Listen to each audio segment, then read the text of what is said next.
Okay sir, तो देखिए हम लोग क्या बात कर रहे थे, हम लोग बात कर रहे थे कि गोलीय दर्पण से संबंधित कुछ परिभाषाओं की बात कर रहे थे और उसमें हमारा दो चीज़ छूट गया था। क्या? हमारा जो मुख्य फोकस है वो वाला पॉइंट हमारा छूट गया था। ओके, तो समझते हैं मुख्य फोकस। अब ये जो मुख्य फोकस है ये बेसिकली दोनों दर्पण के होंगे, एक होगा अवतल दर्पण का और एक होगा उत्तल दर्पण का। ठीक है, तो सबसे पहले हम समझते हैं अवतल दर्पण को। देखो दोनों की डेफिनेशन, जो दोनों की जो परिभाषाएं हैं वो एक ही में इंक्लूड कर दी गई हैं, बस आपको थोड़ा सा डिफरेंस समझना है क्या एग्जैक्टली तो हम पहले किसकी बात कर रहे हैं, पहले हम बात कर रहे हैं अवतल दर्पण की। अब ध्यान समझो क्या बोलता है, ये कहता है मुख्य फोकस को अगर आपको समझना है तो देखो इसको समझो। पहले कहता है कि दर्पण की मुख्य अक्ष के समांतर आने वाली प्रकाश की किरणें दर्पण से परावर्तन के पश्चात मुख्य अक्ष के जिस बिंदु पर या तो वास्तव में मिलती हैं, देखो या तो नहीं, आप यहाँ से या तो हटा देना, जब अपने डेफिनेशन में लिखा तो यहाँ से या तो हटा देना, तो क्या लिखोगे, परावर्तन के पश्चात मुख्य अक्ष के जिस बिंदु पर वास्तव में मिलती है उस बिंदु को मुख्य फोकस कहते हैं। ठीक है, हमारी बात समझ में? एक बार फिर से देखो, पढ़ो। कह रहा है कि दर्पण की मुख्य अक्ष के समांतर आने वाली प्रकाश की किरणें दर्पण से परावर्तन के पश्चात मुख्य अक्ष के जिस बिंदु पर वास्तव में मिलती हैं उस बिंदु को हम मुख्य फोकस कहते हैं, उस बिंदु को हम अवतल दर्पण की मुख्य फोकस कहते हैं। अब ये कहना क्या चाहता है, अब ध्यान समझो। देखो देखो ये सब आपको, ये सब सारी चीज़ें नहीं लिखनी है, सब फालतू की चीज़ें नहीं लिखनी है। देखो समझो केवल, यहाँ पे समझने वाली बातें हैं, इसको अभी छोड़ो। ये उत्तल दर्पण के बारे में बात कर रहे हैं, हम ये बात करते हैं अभी अवतल दर्पण के बारे में। देखो क्या कहता है कि मान लो आपके पास यहाँ पर कोई एक वस्तु रखी गई है। ओके, यहाँ पर आपने कहा कि सर मेरे पास यहाँ पर जो है वस्तु रखी गई है। ठीक है, ए बी। अब अपनी एनसीईआरटी वाली बुक में देखो कुछ ऐसा ही बताया गया है। मान लो ये बी है और ये आपका ए है। ठीक है, अब क्या है कि अब इस वस्तु से क्या होगी, बहुत सारी ऐसे रेज चलेगी, बहुत सारी किरणें चलेंगी। किरणें कह रहे हो ना, बहुत सारी किरणें जो हैं वो इस वस्तु से होकर के ऐसे चलेंगी। तो जब ये ऐसे किरण जब ऐसे चली तो आफ्टर रिफ्लेक्शन, मतलब कि परावर्तन के पश्चात, परावर्तन के पश्चात क्या होगी, ये जो किरण है ये कुछ ऐसे चली जाएगी। अब फिर से बात समझना। फिर कहा आपने सर एक दूसरी किरण चलाओ, और देखो ये सारी की सारी किरणें कैसी है, ये आपकी मुख्य अक्ष है। ये वाली जो है ये आपकी क्या है, ये आपकी मुख्य अक्ष है। तो ये सारी की सारी जो किरणें, ये किरणें हैं, ये किरणें, ये सारी की सारी देखो किरणें कैसी है, मुख्य अक्ष के समांतर है।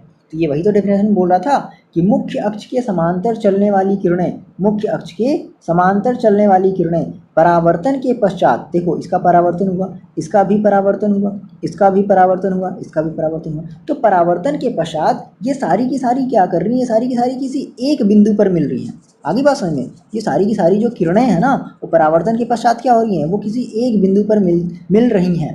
तो जिस बिंदु पर भी वो मिल रही हैं उसी बिंदु को हम कहते हैं मुख्य फोकस। और ये मुख्य फोकस हम किसकी बात कर रहे हैं, मुख्य फोकस किसकी, अवतल दर्पण की। तो अवतल दर्पण की मुख्य फोकस, यानी कि अवतल दर्पण की जो मुख्य फोकस होती है वो आपकी हमेशा बाएं साइड होती है, मतलब कि जिधर आपका ये वक्रता केंद्र होता है उसी की तरफ हमारा मुख्य फोकस भी होता है।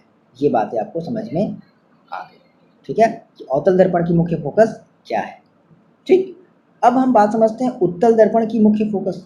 किसकी बात समझते हैं, उत्तल दर्पण की मुख्य फोकस। देखो उत्तल दर्पण की मुख्य फोकस का भी जो परिभाषा होगा वो भी सेम बिल्कुल उसी तरीके से होगा, बस यहाँ पे देखो चेंज क्या होगा। देखो आपने कहा, बात समझना, यहाँ से आपने इसकी जो आपने जब इसकी जब डेफिनेशन पढ़ी थी तो आपने क्या कहा था, देखो आपने कहा था कि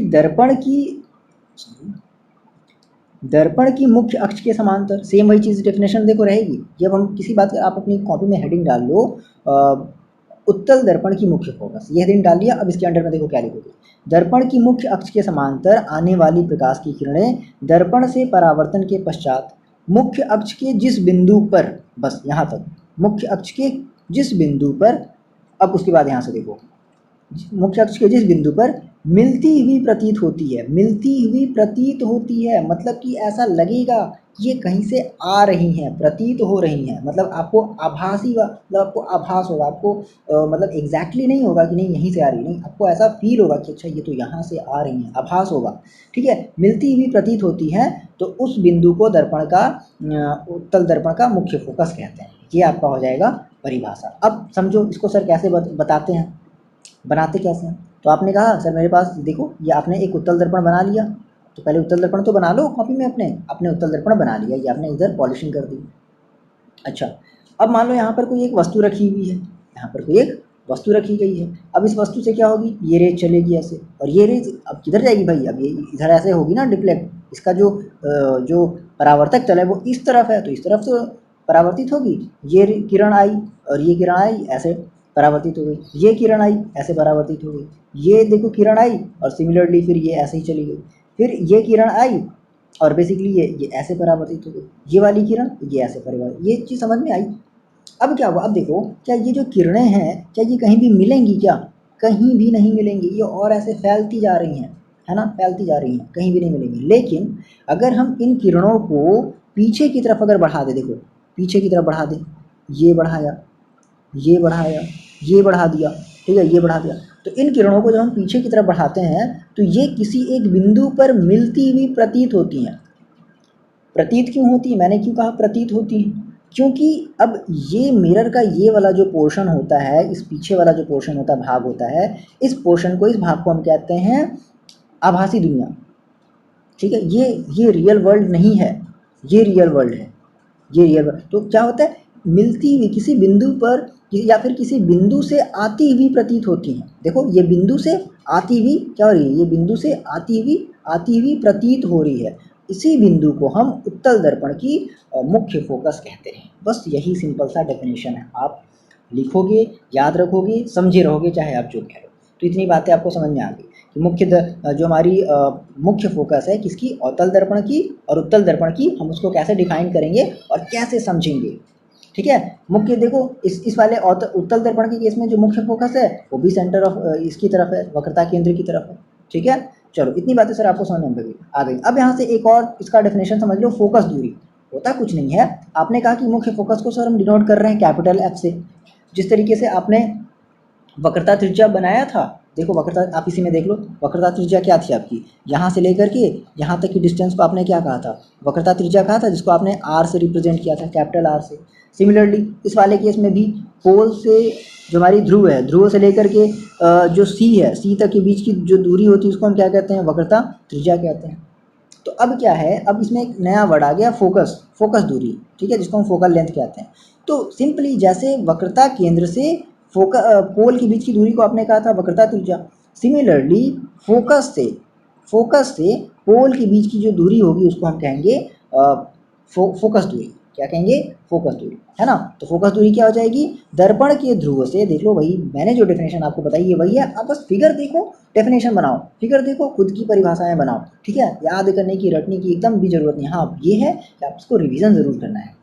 तो आपने सर फोकस दूरी क्या बताया, फोकस दूरी देखो क्या कहता है कि दर्पण के मुख्य फोकस, दर्पण के ध्रुव से मुख्य फोकस तक की दूरी को, दर्पण के ध्रुव से मुख्य फोकस तक की दूरी को दर्पण की फोकस दूरी कहते हैं। वो चाहे अवतल दर्पण की बात करें या फिर वो चाहे उत्तल दर्पण की बात करें, दोनों के लिए सेम वही चीज़ होगा। बस इसमें अभी हम जब पढ़ेंगे साइन कन्वेंशन क्या होता है, साइन कन्वेंशन का मतलब कि किसको पॉजिटिव लेना है किसको नेगेटिव लेना है, इसकी आप टेंशन मत लो, मैं बार बार आपसे बोल रहा हूँ, इसकी टेंशन मत लो, बहुत अच्छे से ये समझ में आएगा, ठीक है।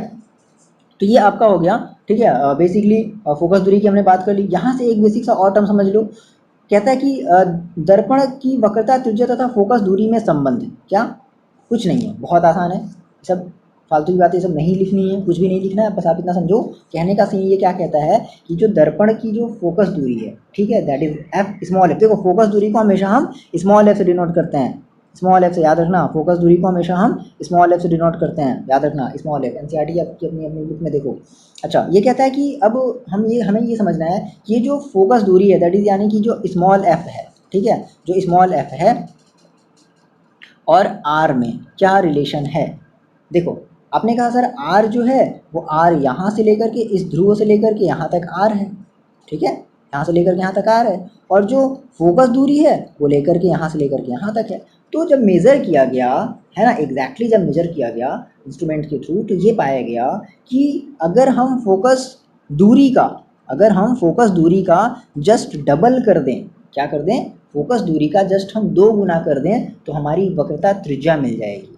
बस यही है, क्या है, यही एक रिलेशन है ना, किसमें, फोकस दूरी और वक्रता त्रिज्या में क्या संबंध है। तो क्या होगा, यानी कि आप ये कह सकते हो कि देखो हम ये कह सकते हैं R is equal to 2F, बस आप ये याद रख लो, R is equal to F, या एफ इज इक्वल टू क्या कह सकते हो, एफ इज इक्वल टू क्या सकते हो, आर अपॉन टू। देखो अपनी कॉपी में थोड़ा सही से लिखना है ना, यहाँ पर थोड़ा सा ये हाथ से थोड़ा सा लिखते नहीं बनता है, ठीक है, थोड़ी सी प्रॉब्लम है, तो इस वजह से ये चीज़ अपनी कॉपी में एकदम सही से ही उतारना, ये चीज़ तो आप जरूर लिख लेना।